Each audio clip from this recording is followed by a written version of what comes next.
ሰላምና ጤና በያላችሁበት ዓለም ዳርቻ ሁሉ ይሁንላችሁ። እንኳን ወደ ዶክተር ሀበሻ ኢንፎ ዩቲዩብ ቻናል በሰላም መጣችሁ። ለቻናሌ አዲስ የሆናችሁ ሰዎች እኔ ዶክተር ዳን ይባላለሁ። በዚህ ትምህርት ላይ ለእህቶች ድንቅ መረጃ ይዤ ቀርቤያለሁ። ማንኛውም ሴት ቢቻል በየቀኑ ካልሆነም አዘውትራ ልትጠቀመው ስለሚገባው በቤቷ ስላለ ድንቅ የእጽዋት አይነት እንመለከታለን። ስላጠቃቀሙ እንዴት መጠቀም እንዳለብን ስለመጠኑና መቼ ብንጠቀመው መልካም እንደሆነ ሁሉንም በተብራራ ግልጽ በሆነ መንገድ እንመለከተዋለን። ይህን ትምህርት ሴት ለሆነች ሁሉ በማድረስ ሼር በማድረግ የራሷንም የሌሎች ሴት እህቶች ጤናን እንድትጠብቅ እናድርግ። ከብዙ አክብሮትና ትህትና ጋር ትምህርቱን ላይክ ማድረጋችሁን አትዘንጉ። የእናንተ ላይክ ትምህርት ብዙ ሰው ጋር እንዲደርስ እንዲጠቀሙበት ያደርጋል። ለቻናሌ አዲስ የሆናችሁ ሰዎች ዶክተር ዳን ይባላለሁ። ቻናሌን ሰብስክራይብ በማድረግ ከጎን ያለውን የደውል ምልክት አንዴ በመጫን በየሳምንቱ በመለቃቸው ትምህርቶች የራሱንና የቤተሰቡን ጤና ይጠብቁ። ይህ እጽዋት ተልባ ነው። ተልባ በውስጡ በቅጽል ስሙ ስማርት ኢስትሮጅን ተብሎ የሚጠራውን የኢስትሮጅን አይነት ባህሪ ያለውን እጽዋቱ ውስጥ በተፈጥሮ የሚገኝ ኬሚካል ይዘዋል። ይህ ኬሚካል ከሌሎች እጽዋቶች እስከ 800 እጥፍ ተልባ ውስጥ ይገኛል። ይህን ኬሚካል በዋነኝነት መያዙ ነው ተልባን ዛሬ ላይ ለመጠቅሳቸው ለእህቶች ለሚሰጠው ጥቅም ብቁ ያደረጉት። የመጀመሪያው ለእህቶች የሚሰጠው አስደናቂ ጥቅም በተለያየ ሁኔታና ደረጃ ሊከሰት የሚችል የኤስትሮጂን ሆርሞን መዛባትን ወይም ኢምባላንስን በብቃት ይከላከላል። በጥቅሉ ስንመለከተው ሴቶች ከወንዶች ከፍ ባለ ደረጃ ለሆርሞን መዛባት የመጋለጥ ዕድላቸውና ሁኔታ ከፍተኛ ነው። ለዚህ በርካታ ምክንያቶች አሉ። አንደኛው ምክንያት ወሩን እየጠበቀ የሚከሰት የኤስትሮጅንና ፕሮጀስትሮን ሆርሞን መዋዠቅ ከፍ ዝቅ ማለት መከሰት ነው። ሁለተኛ፣ ሴቶች ከወንዶች ከፍ ባለ ደረጃ ቆዳቸው ላይ የተለያዩ ክሬሞች፣ ሎሽኖችና ተመሳሳይ ፕሮዳክቶችን የመጠቀም ዕድላቸው የሰፋ ነው። ሁሉም ባይሆንም አንዳንድ ለቆዳ ምርት የምንጠቀማቸው ፕሮዳክቶች በውስጣቸው የያዙት ኬሚካል የእነዚህን ሆርሞን መዛባት የመቀስቀስ ዕድልና አቅም አላቸው። ለቆዳችን የምንጠቀመውን ፕሮዳክት ለይቶ መጠቀም እጅግ ጠቃሚና አስፈላጊ ነው። በዚህ ዙሪያ በቀጣይ የምንወያይበትና ጠቃሚ ሀሳቦችን የምናነሳበት ይሆናል። ሶስተኛውና ሌላኛው ምክንያት ሴቶች ዕቃና ተመሳሳይ ነገሮችን ሲያጥቡ አያይዘው የሚጠቀሟቸው አንዳንድ ማጠቢያ ሳሙናዎች በውስጣቸው የያዙት ኬሚካሎች ይህን አይነት የሆርሞን መዛባት የመቀስቀስ ሁኔታና ዕድልን ሊያስከትሉ ስለሚችሉ ነው። በእነዚህ ዋነኛ ምክንያቶች ሴቶች ለሆርሞን መዛባት የመጋለጥ ዕድላቸው የሰፋ ነው። ተልባ በውስጡ ሌግነን ተብሎ የሚጠራውን የፋይቶ ኢስትሮጅን አይነት በተፈጥሮ እጽዋት ውስጥ የሚገኝ የኢስትሮጅን አይነት ባህሪ ያለው ኢስትሮጅንን የመምሰል አቅም ያለውን ኬሚካል ይዟል። ከላይ እንደጠቀስኩላችሁ ሌግናን ተብሎ የሚጠራው ተልባ ውስጥ ያለው ይህ ኬሚካል ስማርት ኢስትሮጅን የሚል ቅጽል ስም አለው።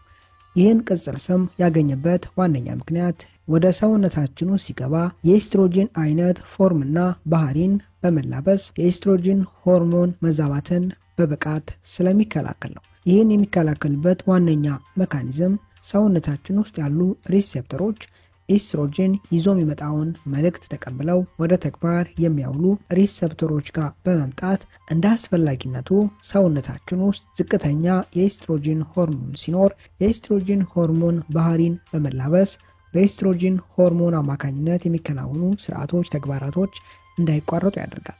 ከመጠን ከፍ ያለ የኢስትሮጅን ሆርሞን መመረት ደግሞ በሚኖርበት ጊዜ ከኢስትሮጅን ሆርሞን ቀድሞ እነዚህ ሪሴፕተሮች ጋር በመምጣትና የኢስትሮጅን ሆርሞን ፍላጎታቸውን በማርካት ከመጠን ከፍ ያለ ኢስትሮጅን ወደ እነዚህ ሪሴፕተሮች ጋር እንዳይደርስ በማድረግ ከፍ ያለ የኢስትሮጅን ሆርሞን ከመመንጨት ጋር ተያይዞ ሊከሰቱ የሚችሉ ጤናማ ያልሆኑ ስርዓቶችን ያቋርጣል፣ ይከላከላል። በሴቶች ላይ የኢስትሮጅን ሆርሞን መዛባት በሚከሰትበት ጊዜ ከሚከሰቱ ምልክቶች መካከል ዋነኞቹ የሚከተሉት ናቸው። የስሜት መዋዠቅ፣ መረበሽ፣ ከፍተኛ የሆነ የወር አበባ ህመም፣ የሆድ መነፋት፣ ቆዳ ላይ አንዳንድ ጤናማ ያልሆኑ ስርዓቶች መካሄድ፣ ለአብነት ያክል ብጉርና ተመሳሳይ ሁኔታዎችን ቆዳ ላይ መመልከት። እነዚህ ዋነኞቹ ከኤስትሮጅን ሆርሞን መዛባት ጋር ተያይዞ የሚከሰቱ ምልክቶች ናቸው። የኤስትሮጅን ሆርሞን መዛባት በጊዜው ካልተገታና እልባት ካላገኘ ሌሎች የጤና እክሎችን ሊያስከትል ይችላል። ከሚያስከትላቸው የጤና እክሎች መካከል አንዱ የጡት ካንሰርን የሚያስከትሉ ህዋሳት በፍጥነት እንዲራቡና እንዲዛመቱ ሁነኛ መንገድ ሆኖ ሊያገለግል ይችላል። አዘውትራ ተልባን የምትጠቀም ሴት ለእንዲህ አይነት ስርዓት የመጋለጥ እድሏ በከፍተኛ ደረጃ የቀነሰ የወረደ ነው። ሁለተኛው ጥቅም ከላይ እንደጠቀስኩላችሁ ለጡት ካንሰር የመጋለጥ እድልን በእጅጉ ያወርዳል። ሶስተኛ ተልባ ውስጥ ያለው ሊግነን ተብሎ የሚጠራው የፋይቶኤስትሮጂን ኬሚካል አይነት የኤስትሮጂንና ፕሮጀስትሮን ሆርሞን መዛባትን በብቃት በማስተካከል የወር አበባ መዛባትን ይከላከላል። ከኖርማሉ ቀናት ያጠረ ወይም ከኖርማሉ ቀናት የረዘመ የወር አበባ ተያይዞ ደግሞ ከፍተኛ ህመም ያለው የወር አበባ የመከሰት እድልና ሁኔታዎችን በላቀ አቅም ይከላከላል። አራተኛ ሴቶች ወደ ሜኖፖዝ ሲገቡ ይህም ማለት ወደ እርጣት ሲገቡ የእንቁላል እጢያቸው እንቁላል ማምረት የሚያቆምበት እድሜ ላይ ሲገቡ ተያይዞ ከሚኖር ከፍተኛ ከሆነ የኤስትሮጂን ሆርሞን መውረድ ሊከሰቱ የሚችሉ በርካታ የጤና እክሎችንና ተመሳሳይ ስርዓቶችን ለመከላከል ያግዛል። አንድ ሴት የዚህ እድሜ ክልሉ ስትገባ ተያይዞ የሚከሰት የኤስትሮጂን ሆርሞን መዋዠቅ አያይዞ የሚከተሉትን ምልክቶችና ስርዓቶች ያስከትላል። አንደኛ ማታ ላይ ከፍተኛ የሆነ ላብ መኖር፣ ሁለተኛ የስሜት መዋዠቅ ዲፕሬሽንና ተመሳሳይ ስርዓቶች፣ ሶስተኛውና አስቸጋሪው የአጥንት መሳሳትን ሊያስከትል ይችላል። ለእንዲህ አይነት ከኤስትሮጂን ሆርሞን መውረድ ጋር ተያያዥ የሆኑ እክሎች የመከሰት እድልን በከፍተኛ ደረጃ ያስቀራል።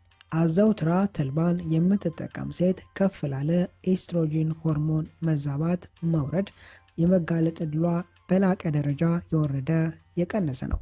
አምስተኛ ሴቶች ከላይ ጠቀስኩት የእድሜ ክልል ውስጥ ሲገቡ ከሚከሰት የኤስትሮጂን ሆርሞን መውረድ ጋር ተያይዞ ልብ አካባቢ ለሚታዩና ለሚፈጠሩ ጤና እክሎች የመጋለጥ እድልንም በከፍተኛ ደረጃ ያስቀራል። ኤስትሮጂን ሆርሞን ሌሎች በርካታ ጥቅሞች ቢኖሩትም የተወሰኑ ጥቅሞቹ የሚከተሉት ናቸው። አንደኛ ሰውነታችን ኤችዲኤል ተብሎ የሚጠራውን ኮሌስትሮል ጤናማ ኮሌስትሮል በብዛት እንዲያመርት በማድረግ ለጤና አስጊ የሆኑ ኮሌስትሮሎች በደም ቧንቧ ውስጥ የመሰራጨት እድላቸውን ያወርዳል።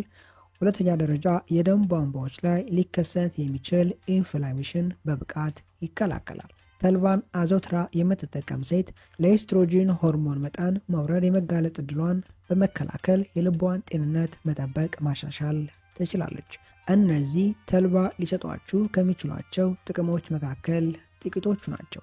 ተልባን በሚከተለው መንገድና ሁኔታ መጠቀም ትችላላችሁ። አንድ ሴት በቀን ከ1 እስከ 2 የሾርባ ማንኪያ ተልባን ከተጠቀመች በቂ ነው። ከ1 እስከ 2 የሾርባ ማንኪያ ተልባን ከወሰዳችሁ በኋላ ይህን ተልባ ለተወሰነች ደቂቃ ማመስ፣ በመቀጠል መውቀጥ። ከወቀጣችሁት በኋላ ጠዋት ላይ ቁርስ ከመመገባችሁ ከ1 ሰዓት ወይም ከ30 ደቂቃ በፊት በአንድ ብርጭቆ ትንሽ ልብ ባለ ውሃ በመበጥበጥ በቀጥታ መጠጣት።